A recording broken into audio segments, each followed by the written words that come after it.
Okay, it's 6:01 p.m. on July 31st. We'll call to order a special meeting of the Board of Education. Please stand for the Pledge of Allegiance. Pledge allegiance to the flag of the United States of America and to the republic for which it stands, one nation, under God, indivisible, with liberty and justice for all. Mike, may I swear Matt in? Yes, absolutely. Super. Matt, would you join me over at the table here? So it does slide over. He got me a slider bar somehow. Okay, good.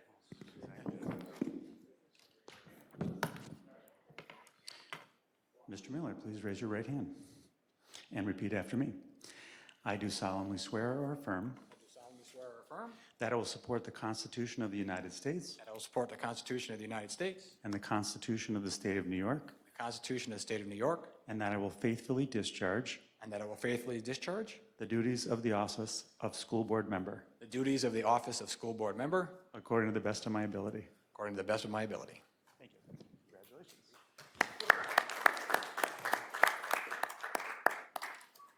This one's the top one too. Thank you.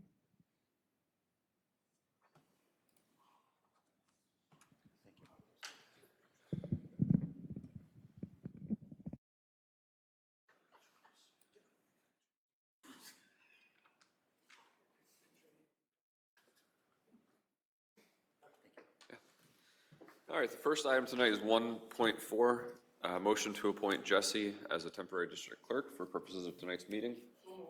Thank you, Mike. Second. Ed, all in favor? Aye. All right, moving right into business considerations, 3.1 and 3.2. Dr. Baylor, are there presentations on these, or are we just going to take them up and No first questions presentations, to be answered? but we do have CJ and Mark here from our construction management company, Schoolhouse. If there are any questions that came up, I will tell you, and Jesse was saying before the meeting began, after 8 projects, and probably because we were forced to, we're bidding far in advance. These are some of the most favorable numbers that we've seen, and allowing us to do some of the additional work that we had in as alternates, or all of the additional work that we had as alternates. And you've seen the list. We've done a few presentations on the content that we're discussing. But if you had any questions, CJ and Mark, I'm more than happy to come to the podium and answer them on this. Now, this is 8.5 million. It's a portion of the entire project. So we didn't go out to bid with the whole 15 million at this time. The other portion is state contract, and then also we have some contingency,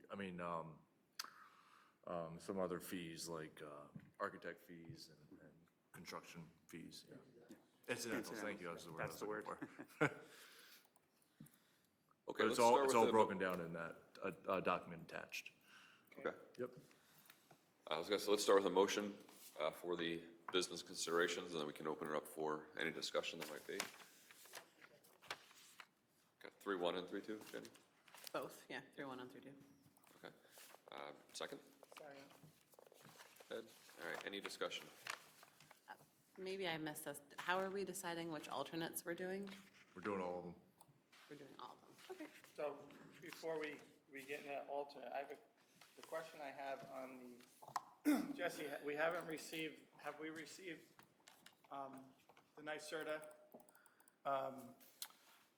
They were doing a report on the infrastructure, what would be needed for the bus garage. Have we received that? We haven't had an update yet. We've checked several times, but we'll continue. So as far as the alternate for the paving over there, over at the bus garage, that would be one area that I would have a concern going with now. I know you want to put a conduit run in and have us, so you can have an area where a certain amount would run.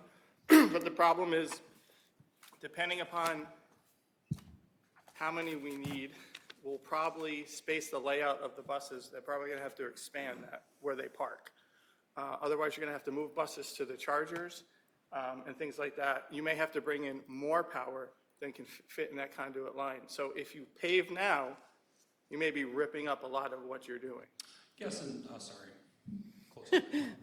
So that's a concern. Yes and no. So on our drawings right now, There's a manhole outside of the parking lot that's basically like, I don't know, 6-ish by 7-ish feet wide. And that would bring a number of the conduits there now, and then there's handholds throughout the pavement with the idea that we could bring a number of circuits. It's not it's built so that it's there for what you could need. And so I think the basic concept, and I'm sorry John's not here from Rhinebeck and Winston-Sampson, is that you could use those handholds to then bring power to those locations, come up with your charger stations, and then bring power across more of that lot. So we basically built out the entire length of the lot, but we only needed 3 handholds to do that. I think that will still cover if you need a charger per 4 spaces or a charger per 2 spaces or whatever. Also, CJ, aren't we doing this next summer? Yes. Yes, so that will give also the more time for the study to be completed. Yeah, but we'd be approving the bid now Right. for next summer. So I'm just trying to figure out the layout, because I don't think, we don't have that tonight You don't. to see that. So I'm trying to just like envision that. If you can imagine over there, sorry I interrupted you. It's okay. But, there's, I think, head-on parking. Down the middle between all that head-on parking is where the handhold and the conduits runs are. And I think those are designed so that if you need 5 or 10 or however many, we brought power to certain spots, and then you could put your stations in as you needed on top of that. So my question is, that would be down through the middle, but the Yes. buses don't all park right there, right? When you come down, they're parked on the right Okay? a little bit. What happens if you need more chargers than that space allocated? What happens if they have to be moved? I can imagine either whatever the number of chargers that you have, if they're rapid chargers, there's going to have to be someone then would move those extra buses to those stations. I'm saying is if you need additional stations with the study that are in different areas of the parking lot where this does not run to, Yep. that's the concern, right? Because Understood. they would only feed that one portion. Down the middle, yeah. But Right, the and- parts to the outside, let's say, Right. and maybe I don't have the right vision of your Right. lot right now, which is totally possible, and I'm not trying to force anything. I think we could still run those. We could still cut those in or bring those outside on grass areas or things like that. I don't know that that would necessarily impact all the pavement at that point. I'm not saying there wouldn't Okay. be other cuts. I'm just saying that what we provided for now was just down that middle piece. And my understanding from John is you could put in whatever number of chargers you needed. They wouldn't just go where the handholds are, because there's only, I think, 2 or 3 locations of handholds. You could run that then above ground or between them or repatch concrete or things like that to make that so that it makes sense. So they still had access. It was a little bit of future proofing. It won't be perfect because we don't know what perfect is yet. We don't have the study back to say that it's 20 or 30 or whatever. We tried to cover what we thought it could be based on what we've seen so far from district to district. I'm just having a hard time visualizing it, I guess, and I mean, I guess if that's, is there a disadvantage to not approving that bid right now? No, other than they won't hold their bids for a year. You know what I mean? And if we're not gonna do the work, we could always change between now and then too, whether it be for added cost or lesser cost. I don't know, Jesse, what the anticipated timeframe is to receive some of the study information either. We should receive it within a year, so Okay. that's So why I was saying kind of that in that- next year, if we have it, then we can have a better idea of what we're looking at. So if we approve it now and we make changes, Yep. it's not gonna hurt us. I would say. no. Okay, Yeah. thank you. Yep. I was going to say, for better or for worse, in the world, every time we've done construction on anything, there have always been things that have come up that have required changes, unexpected. You find that there's a weakness in a foundation, or you encounter asbestos, and we've had to make adjustments. I do think that our experience has been, it's better to secure the bid now, and then as things evolve, if they ask us something, and we look at how the supply chain has been for electrification at this juncture. The work that we're doing now is the great potential to have us in good stead for 10 years. quite frankly, because there simply aren't buses or electricity to do the work yet. Not that I'm not anticipating that they'll get better, but right now, I think that we'll be ahead of where we need to be. And from what we've seen so far, while some prices are coming down, like wood and things like that, I don't think you're gonna find that oil is gonna drop substantially, even with the presidential elections, whichever way they go. I don't think by next year you'll see that crazy amount. You might by 26, you know, and so I think it's better to hit these numbers now, because if it goes one way or the other, you're kind of betting against yourself either way. If it goes bad and we decide in March to do this, you could be looking at 250 or 275 or whatever at that point. It just kind of changes, you know. Well, that's fine. Okay. I was just having a hard time visualizing it. Understood.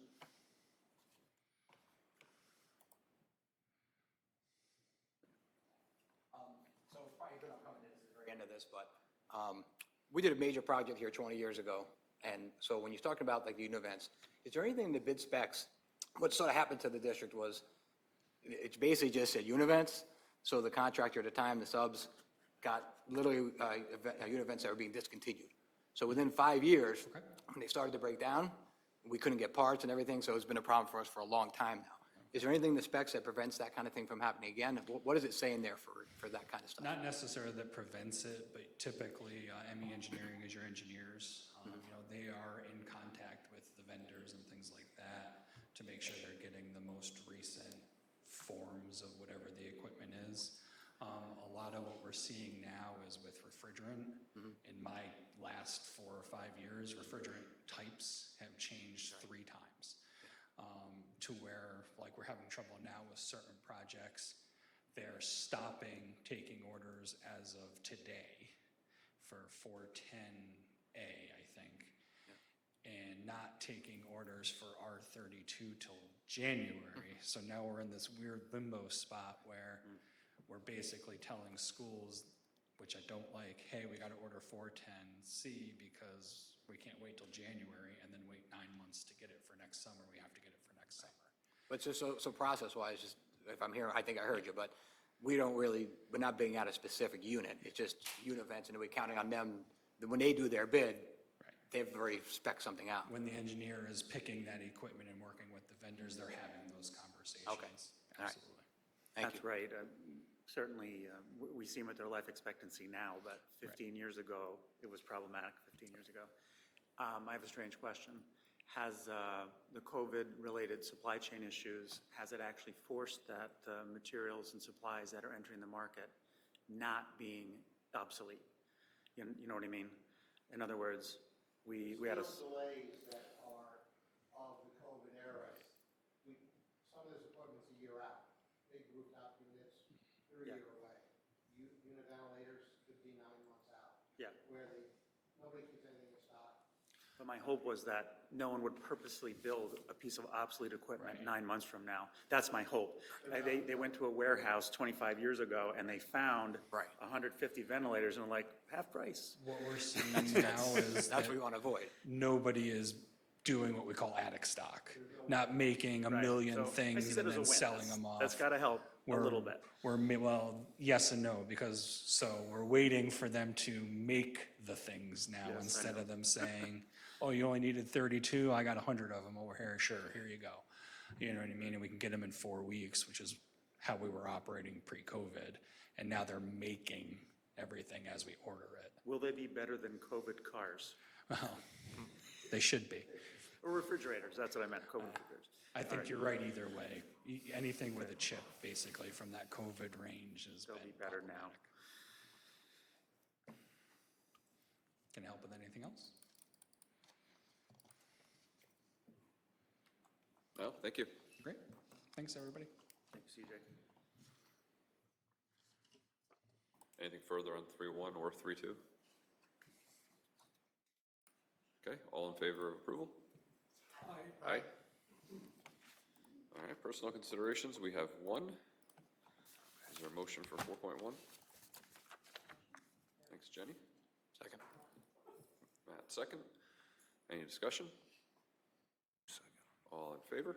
Aye. Aye. So Tara has joined us tonight. We always have a habit of celebrating people before we vote, and I had to force myself to wait. So we're very excited for her to join the RCS family, and she brings a lot of diverse skills and tons of enthusiasm to this important work. So very glad to see you, Tara. Thank you. Yeah, thanks for coming. Welcome, congratulations.